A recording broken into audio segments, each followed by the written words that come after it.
నమస్తే, నేను మీ కుప్ప పద్మిని. ఇన్నాళ్ళు మీ సపోర్ట్ ని నాకు అందిస్తూ, మీ ప్రేమని నాకు అందిస్తున్న ప్రతి ఒక్కరికి కృతజ్ఞతలు. ఇప్పుడు చూడబోతున్న ఈ వీడియో కూడా ఖచ్చితంగా మీకు ఉపయోగపడుతుంది. లైక్, షేర్ అండ్ సబ్స్క్రైబ్ చేసి మీ ఇష్టాన్ని అలాగే మీ సపోర్ట్ ని నాకు అందించండి. అలాగే ఈ వీడియో పట్ల మీ అభిప్రాయాన్ని కామెంట్ సెక్షన్ లో కామెంట్ చేసి నాకు తెలియజేయండి. నమస్తే. నమస్తే, వెల్కమ్ టు అవర్ ఛానల్. నేను పద్మిని. ప్రస్తుతంతో పాటు ప్రముఖ ఆధ్యాత్మికవేత్త, ప్రముఖ జ్యోతిష పండితులు, అమ్మవారి సేవకులు, దత్త గణపతి ఉపాసకులు మురళీధర శర్మ గారు మనతో పాటు ఉన్నారు. మాట్లాడదాం. మురళి గారు నమస్కారం. మహాదేవ. కొన్ని విపత్కరమైనటువంటి పరిస్థితి అని చెప్పొచ్చు. ఎందుకంటే మనసు మన మాట వినకపోతే మనం చేజేతులా చేసుకునేటటువంటి కొన్ని పనులు డెఫినెట్ గా మనల్ని ఇబ్బంది పెడతాయి ఫ్యూచర్ లో కదా. కొన్ని పనులు చేస్తుంటారు చెడ్డ పనుల, వాళ్ళ పర్స్పెక్టివ్ నుంచి వాళ్ళకు కూడా అర్థమవుతుంటుంది. నేను ఈ పని చేయకూడదు, ఈ పని చేస్తే ఫ్యూచర్ లో డెఫినెట్ గా దెబ్బ కొడుతుంది, కానీ నేను ఆ పని చేయకుండా ఉండలేకపోతున్నాను. ఆ పని ఏదైనా అవనివ్వండి, దాన్ని మెన్షన్ చేయాల్సిన అవసరం లేదు. అది మనసు పరమాత్మ అనేవాడు ఉంటాడు, వాడు చెప్తుంటాడు ఇక్కడి నుంచి చెయ్యకు అని. దాన్ని నొక్కిబెట్టి అణిచివేసి చేసేస్తాము, అందులో డౌటే లేదు. వీళ్ళు వాళ్ళని కదా చాలా మంది చేస్తూ ఉంటారు ఇట్లా. సో ఈ నియంత్రించలేకపోతున్నాము మనసుని. మనిషినే కంట్రోల్ మేము చేయగలం కానీ మనసుని మాత్రం కంట్రోల్ చేయలేకపోతున్నాము, ఆగలేకపోతున్నాము తప్పు చేయకుండా. ఇప్పుడు బ్యాడ్ హ్యాబిట్స్ ఉన్నాయి. పొద్దునంతా ఆయన బాగానే ఉంటాడు, సాయంత్రం అవగానే మొదలవుతుంది. ఆ షాప్ చూసాడంటే అయిపోయి అసలు ఆపుకోలేరు. ఎవరి వయసుకు సంబంధించి వారికి.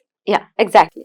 ఇట్లా ఈ తప్పుడు పనులు, చెడ్డ పనులు మేము ఆపుకోవాలి. ఎటువంటి పరిస్థితుల్లో దీని నుంచి బయటపడాలి అనుకుంటే ఏం చేయాల్సి ఉంటుంది? మీరు అడిగినటువంటి ప్రశ్ననే అసలు ఇది ప్రతి మానవుల యొక్క జీవితంలో 100లో 90% ఉంది కదా.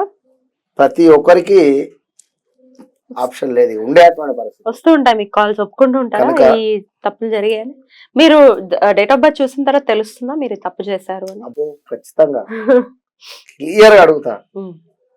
వివాహం అయింది, గత 4 ఏళ్ళు అవుతూ ఉన్నది, మాకు గొడవలు వస్తూ ఉన్నాయి. ఓకే, ఫలానా 2022 ఆగస్టు తర్వాత ఏమైనా మీకు మీ జీవితంలో కానీ మీ సార్ జీవితంలో కానీ థర్డ్ పర్సన్ ఏమైనా ఎంటర్ అయ్యారా? సెకండ్ పర్సన్, లైక్ మీ ఇద్దరు లైఫ్లో ఎవరైనా ఎంటర్ అయ్యారా?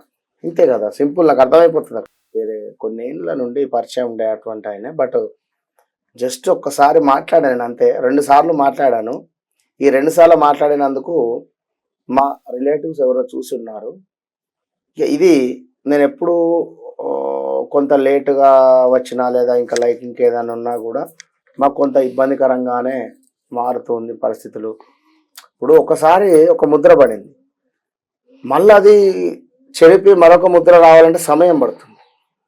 చూసేటువంటి ప్రజలందరూ కూడా కానీ లేదా రిలేటివ్స్ అందరూ కూడా కానీ అదే దోవలు. ఇప్పుడు ఒక వ్యక్తి అనుకోకుండా ఒక ఫంక్షన్లో ఏదో డ్రింక్ చేసో మరోదో చేసి కొంత ఇబ్బంది పెట్టినటువంటి సందర్భం. మరలా వారికి సంబంధించిన మరో ఫంక్షన్ ఉంది, ఆ రోజు కూడా తను వచ్చాడు. అరే పలానా ఫంక్షన్లో పలానా వ్యక్తి పలానా చేశాడు, మళ్ళీ ఇవాళ కూడా ఏమైనా చేస్తాడేమో ఉంటుంది కదా. బట్ అంటే ఈ విధంగా ఉండేటువంటి సమాజం కనుక మనస్సు అనేటువంటిది ఇక్కడ ఒక కోతి అని మీరు గుర్తుంచుకోండి. నేను చెప్పేటువంటిది ఒకటే మాటగా. మేము కూడా జపం చేసే సందర్భాలలో ఆలోచనలు కానీ ఇంకేవో సమయం పడుతుంది. ఒక 1000, 2000, 3000 సంఖ్య అయ్యేదాకా ఈ మనసు ఎక్కడెక్కడో తిరుగుతూ ఉంటుంది. ఎప్పుడైతే ఒక 2-3 వేల సంఖ్య అవుతుందో అప్పుడు రైట్, అంతే. ఇక ఇది సత్యం అని చెప్పేది. అప్పుడు దర్బా చాప మీద కూర్చున్నటువంటి మేము గాలి తేలట్టు అనిపిస్తుంది. ఇక ఎక్కడనో ఉన్నట్టుగా అదొక ఫీలింగే వేరే ఆ జప సాధన చేయడం వల్ల. కనుక ఏదో మీకు తెలిసి చేస్తున్నారా తెలిసే చేసేటువంటి యొక్క తప్పులకు సంబంధించి అయితే ఇక్కడ ముఖ్యమైన విషయం ఏమిటి అంటే, నేను ఎందుకు చెప్తున్నాను అంటే,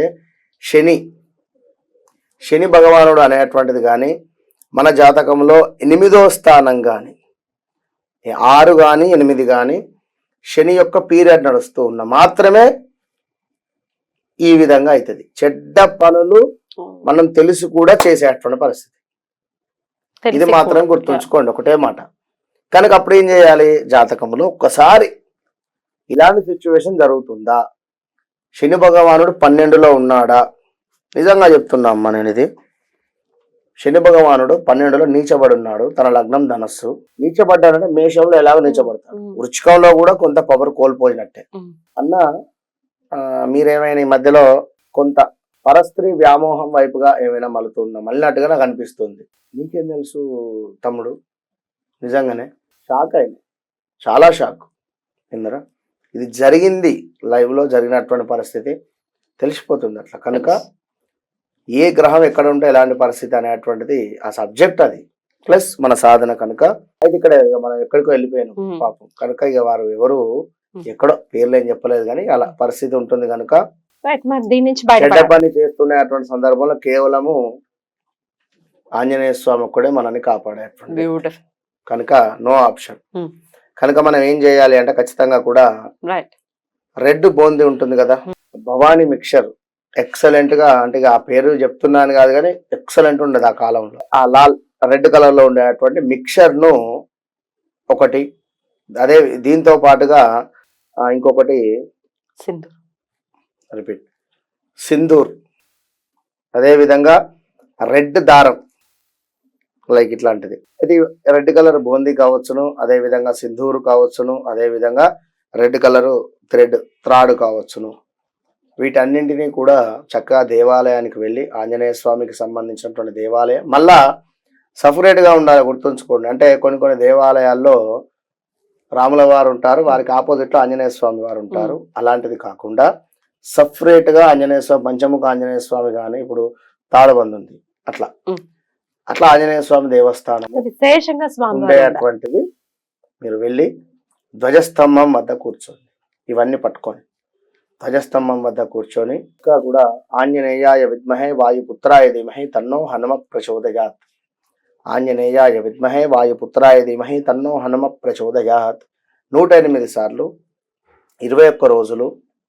ఎవరైతే దీనిని ఇవన్నీ పట్టుకొని 21 డేస్ టెంపుల్కి వెళ్ళి, ఇంకా కొండ మీద ఆలయాలు అయితే ఇంకా ఎక్సలెంట్ ఉంటుంది రిజల్ట్, మెట్లెక్కి వెళ్ళేటువంటివి. 21 డేస్ 108 గాయత్రి జపం, ఇది ఆంజనేయ స్వామిది జపం చేసి పట్టుకొని దేవాలయంలో పూజారి గారికి ఇచ్చి ఆంజనేయ స్వామి పాదాల దగ్గర పెట్టమని చెప్పి ఇంత అర్చన చేసుకొని ఇంటికి రండి. ఇలా 21 డేస్ చేయడం వల్ల మీరు ఏదైతే చేస్తున్నారో ఆ యొక్క తప్పులు తప్పకుండా వాటికి అవి ఇక తప్పకుండా ఒక అద్భుతమైనటువంటి ఫలితంగా మారబోతాయి. అంతే, రైట్, మారుతుంది, జీవితం మారుతుంది. అంటే ఇక్కడ ముఖ్య ఉద్దేశం ఏంటి అంటే మీరు ఆ విధంగా చేయకుండా ఉండండి అనేటువంటి భావన. మీరు ఈ విధంగా తప్పు చేస్తున్నారు, ఈ రెమెడీ చేసుకోవడం అయితే కాదు. ఆగాలి అనుకునే వాళ్ళకి పరిస్థితి మారాలి, మనసు మారాలి, కృతజ్ఞత భావం అనేటువంటిది ఉండాలి. అపరాధం ఇప్పుడు అన్యదా శరణం నాస్తి త్వమేవ శరణం మమ తస్మాత్ కారుణ్య భావైన రక్ష రక్ష పరమేశ్వరాన్ని కానీ గణాధిపగా ఎందుకంటాము. ఇప్పుడు పూజ అంతా అయిపోయిన తర్వాత ఆత్మ మనం నమస్కరించుకుంటాము. ఏది యాని కాని చ పాపాని జన్మాంతరకృతాని చ తాని తాని ప్రణశ్యంతి ప్రదక్షిణం పదే పదే పాపోహం పాపకర్మహం పాపాత్మ పాప సంభవ త్రాయిమాం కృపదేవ శరణాగత వత్సల. మనం చేస్తున్నటువంటి మంచి చెడు ఒకసారి వెనక్కి తిరిగి చూసుకోవడానికి, మనం ధర్మంగానే ఉన్నామా లేవా అనేటువంటి సందర్భంలో ఆత్మ నమస్కారం. ఇందులో మనము ఏదైనా తప్పు చేస్తే అక్కడ ఒప్పుకోవాలి, నేను అపరాధం చేశాను, నిన్న ఈ ఒక్కసారి క్షమించండి, మరలా ఈ తప్పు నేను చేయను అనేటువంటి భావనతో మనం ముందుకెళ్ళాలి. నేను ఇవాళ మేకను చంపేసిన వచ్చిన అపరాధ నమస్కారం చేసుకున్నా, రేపు పొద్దున కోడిని వేసేస్తా, ఎల్లుండి వాని మనసును బాధ పెడతా తర్వాత. రైట్ అండి, చక్కగా వివరించారండి, కృతజ్ఞతలు, నమస్తే.